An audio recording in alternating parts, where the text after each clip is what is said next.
नमस्ते दोस्तों। हम अलग अलग तरकीबें लगाकर हमारा बिजनेस बहुत बड़ा कर सकते हैं और इसमें किसी को फंसाने की या ठगने की ज़रूरत नहीं होती। मैं आपको मेरे एक दोस्त की कहानी बताऊंगा।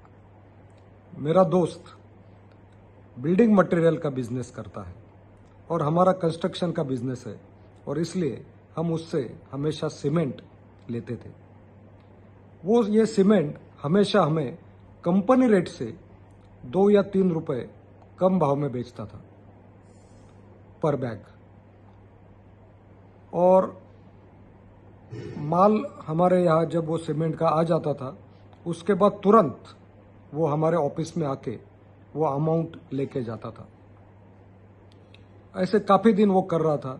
फिर एक दिन मैंने उसे ऐसे ही पूछा कि अरे, तू हमेशा हमें सीमेंट बेचता है और तुझे कंपनी जिस भाव में देती है उस भाव के कम रेट से तू हमें देता है, तो तुझे मतलब प्रॉफिट तो बनाना दूर, तू लॉस करता है, तो तुझे ये कैसे परवड़ता है? फिर तूने तेरा बिजनेस इतना बड़ा कैसे किया? फिर उसने मुझे बताया, भाऊ उस पर ही मैं पैसे कमाता था। तो मुझे थोड़ा आश्चर्य हुआ और मैंने उसे पूछा कि अरे, मैं यही पूछ रहा हूँ कि इसके पीछे क्या राज है?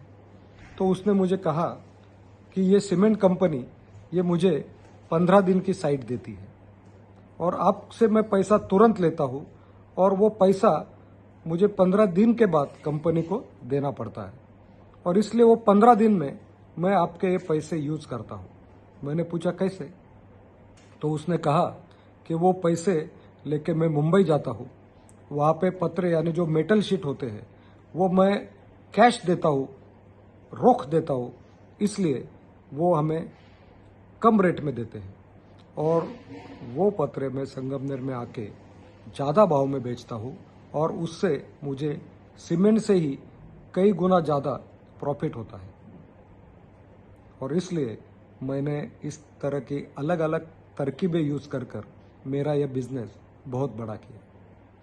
तो दोस्तों, और उसने मुझे यही कहा, लेकिन मैंने हमारे बिजनेस में किसी को फंसाया नहीं।